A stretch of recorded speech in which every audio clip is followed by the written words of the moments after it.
अनंतकोटी ब्रह्मांड नायक राजाधिराज योगीराज परब्रह्म सच्चिदानंद सद्गुरु श्री अक्कलकोट निवासी श्री स्वामी समर्थ महाराज की जय। हे स्वामी भक्तांनो, आपले या चॅनेलमध्ये खूप खूप स्वागत आहे। मी आपणास ऐकवणार आहे श्री स्वामी समर्थ यांच्या जीवनातील कथा, त्यांनी केलेल्या लीला। तर आपण त्याच्या आधी श्री स्वामी समर्थ यांना प्रार्थना करूया। हे स्वामी गुरुवर्य, तुमचा कृपा आशीर्वाद कृपादृष्टी सदैव आमच्यावर निस्सीम राहू देत। तुमच्याबद्दलची श्रद्धा सदैव आमच्या मनात वास करू देत। काय चुकलं असेल तर आम्हाला माफ करावे। तुमचा वरद हस्त सदैव आमच्या मस्तकावर असू देत आणि आमचे मस्तक सदैव तुमच्या चरणी लीन असू देत। मी स्वामी सेवेकरी आज आपणास ऐकवणार आहे 29वी कथा, दोन डोक्यांचा माणूस। चला तर आपण पाहूया। त्याच्या आधी आपणास या माझ्या सोप्या भाषेतल्या कथा श्री स्वामी समर्थ यांच्या आवडत असतील, ऐकण्यास आवडत असेल तर तुम्ही लाईक, कमेंट, शेअर, सबस्क्राईब जरूर करावे। सबस्क्राईब केल्याने अनेक भक्तांनाही ते पोचेल, त्याच्यामुळे तेही बघतील, ऐकतील, त्यामुळे तुमच्याकडनंही सेवा घडेल। आणि कमेंट्समध्ये श्री स्वामी समर्थ हे जरूर लिहावे, त्यातून तुमची सेवाही घडेल। त्याचबरोबर लाईक केल्याने मलाही बरे वाटेल, मलाही कळेल की हां बाबा, मी सांगितलेल्या कथा स्वामी भक्तांना आवडतात। त्याचबरोबर तुम्ही शेअर केल्यामुळे अनेक भक्तजनांना पोचतील त्या कथा। चला तर आपण ऐकूया दोन डोक्यांचा माणूस याविषयी कथा। श्री स्वामींचे असंख्य भक्त होते। प्रत्येक भक्त आपापल्या परीने श्रींची सेवा करीत असे। त्या भक्तांमध्येच भीमराव नावाचा एक भक्त मनोभावे स्वामींची सेवा करीत असे। भीमराव दररोज सकाळी महाराजांसाठी बागेतून अनेक प्रकारची सुगंधी फुले आणत असे। हा भीमराव दिसायला मोठा विद्रूप होता, कारण त्याच्या डोक्याला भले मोठे टिंगूळ, म्हणजेच त्यावेळी अळू असे म्हणत होते। त्यावेळी तो फार विचित्र दिसायचा।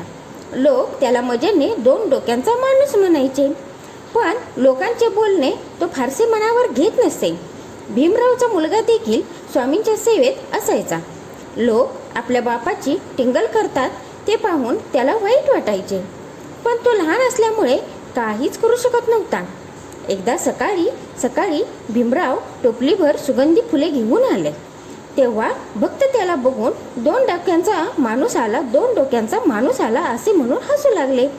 महाराजांनी ते ऐकले, त्यांनाही ते बोलणे ऐकून हसू आले।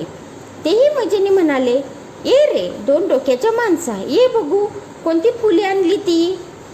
महाराजांचे बोलणे ऐकून भीमरावाला खूप वाईट वाटले। हात जोडून तो महाराजांना म्हणाला, महाराज, लोक मला दोन डोक्यांचा माणूस म्हणून माझी टिंगल करतात, त्याचे मला काही वाटत नाही। त्यांना काय म्हणायचे ते म्हणू दे, पण आज आपण ही माझी थट्टा केली, त्याचे मला वाईट वाटले हो। महाराज, आमच्यासाठी आपण प्रत्यक्ष परमेश्वर आहात। तुमच्यासाठी अशक्य काय आहे? तुम्ही तर अशक्यही शक्य करता। मग आपल्या या गरीब भक्ताचे दुःख दूर करणे तुमच्यासाठी कोणते कठीण काम आहे? माझ्यावर दया करा। भीमरावाचे ते बोलणे ऐकून सारे भक्त स्तब्ध झाले। महाराज खूप दयाळू होते। ते आपल्या भक्तांसाठी नेहमी धावून जात, भक्ताच्या पाठीशी नेहमी उभे राहत। त्यांना भीमरावाची दया आली, पण महाराज बोलले मात्र काहीच नाही। भीमरावाला एके दिवशी रात्री स्वप्न पडले। स्वप्नामध्ये स्वामी समर्थ आले। त्यांनी भीमरावाच्या अळूवरून हात फिरवला। त्या स्वप्नाने भीमराव खडबडून जागा झाला। डोक्याला हात लावून पाहतो तर डोक्यावरचे टिंगूळ फुटले होते, त्यातून पू वाहत होता। त्याने सर्व पू पुसून टाकला। सकाळी भीमरावाचा अळू बरा झाला। भीमराव व त्याच्या कुटुंबियांचा आनंद गगनात मावेनासा झाला। गावभर ही वार्ता पसरली। श्री स्वामींची लीला अगाध असल्याची सर्वांची खात्री पटली। भीमरावाचे अळू जरी बरे झाले असले तरी अळूचे कातडे लोंबत होते। ही गोष्ट त्याने स्वामींना सांगितली। श्री स्वामींनी कातड्याला तीर्थ आणि अंगारा लावायला सांगितले। त्याने तसेच केले। काही दिवसातच दोन डोक्यांचा माणूस एक डोक्याचा झाला। पुढे तो आणि त्याचा मुलगा सदैव स्वामींच्या सेवेत राहिले। बघा किती छान प्रकारे त्यांनी आपल्या भक्ताची जे काही आजारपण होतं किंवा जे काही त्यांना त्रास होता तो पूर्णपणे बरा केला। अशाच प्रकारे आपण ही श्री स्वामी समर्थ हा जप सदैव करावा। आपल्या मागच्या पिढाही सर्व काही नष्ट होती। आता आपण ऐकूया 30वी कथा पुराणिकाला धडा शिकवला. श्री स्वामी समर्थांचे बाबा सबनीस नावाचे एक सेवेकरी होते.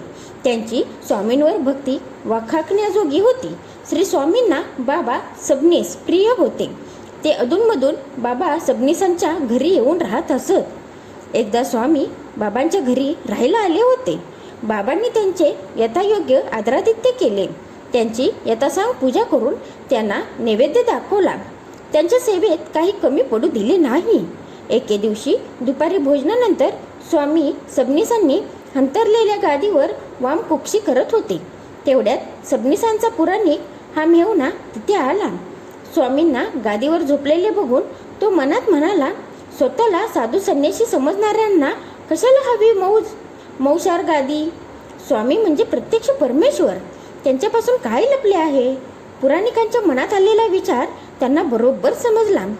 पण स्वामी त्यावेळी काहीच बोलले नाहीत. त्यानंतर महिना उलटला. महाराजांना एकदा कडप नावाच्या गावाला जायचे होते. त्यांनी पुराणिकालाही आपल्या बरोबर घेतलं.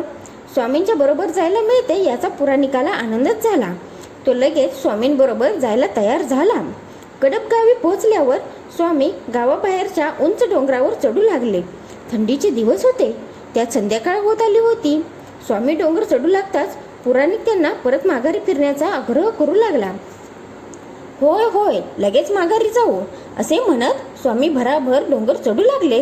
त्यांच्याबरोबर चालताना पुराणिकाची दमछाक होऊ लागली. या डोंगरावर स्वामींचे नेमके काय काम आहे असा प्रश्न त्याला पडला. खूप उंचावर गेल्यावर स्वामी थांबले. तोवर अंधार पडला होता. थंडीही वाढली होती. पुराणिकाला थंडीमुळे हुडहुडी भरली होती. एका जागी येऊन महाराज थांबले. तेथे एका खडकावर आपली छाती टाकून महाराज तिथेच झोपले. पुराणिकाला ते म्हणाले, आता अंधार फार झाला आहे. पुढे जाण्यात अर्थ नाही. इथेच झोपून रात्र काढावी लागेल. सकाळी बघू. पुराणिकाजवळ एका उपरण्याशिवाय दुसरे काहीच नव्हते. आता रात्र कशी काढायची या विचाराने तो चिंताक्रांत झाला.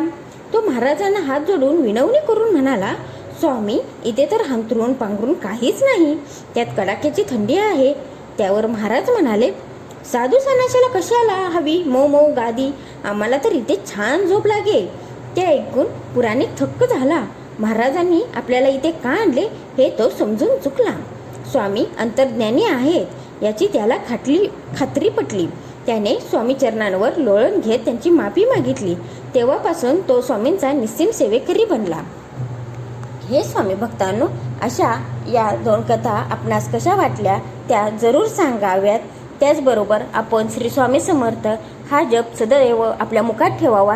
चालता बसता उठता फिरता सदैव आपल्या मुखात श्री स्वामी समर्थ हा जप असू देत. जेवण बनवताना तर हा जप म्हणलेला बाईच्या मुखात खूप चांगला आहे, कारण त्यातून जे काही सत्व श्री स्वामी समर्थ यांच्या शब्दातून येते ते सर्व इतरांच्या पोटातही जाते. त्याच्यामुळे खूप चांगले आहे. आणि हे श्री स्वामी समर्थ हा षडाक्षरी मंत्र सदैव म्हणल्यामुळे आपले सर्वांचे कल्याणच होते हे मी तुम्हाला आवर्जून कटाक्षाने सांगते. श्री स्वामी समर्थ हा जप म्हणणे काही अवघड नाही. आपण चालता बसता उठता सदैव म्हणू शकतो तो, असा त्याला नियम व अटी नाहीत. त्याचबरोबर स्वामी हे अंतर्ज्ञानी आहेत. त्यांना आपण काही सांगण्याची गरज नसते. त्यांना सर्व कळते. त्याच्यामुळे आपण त्यांच्या सेवेत सदैव असावे. आपण ही सेवा करतो म्हणजे इतर लोकांनाही त्यांच्या कथा समजू दे म्हणून ही सेवा आहे. तर आपण शेअर करून ते इतर तुमच्या नातेवाईकांना मित्रमंडळींना शेअर करावी. त्याच्यामुळे सबस्क्राईब करावे. त्याच्यामुळे इतर लोकांनाही कळेल. आणि जे इतर व्हिडिओ आहे तेही बघावेत. त्याचबरोबर जे लाईव्ह आहे तेही ऐकावे. त्यामुळे आपल्या सर्वांचे कल्याणच होईल. चला, आजची केलेली सेवा मी श्री स्वामींचरणी अर्पण करते. काय चुकलं असेल तर त्यांनी मला जरूर माफ करावे. आणि त्याचबरोबर मी आपणास विनंती करते की आपणही श्री स्वामी समर्थ यांची सेवा करावी. परवा दत्त जयंती आहे. त्यामुळे श्री स्वामी समर्थ यांचा तारक मंत्र आणि श्री स्वामी समर्थ जप अखंड आपल्या मुखात असू देत. आपणाला वेळ भेटेल तसा आपण तो जरूर म्हणावा.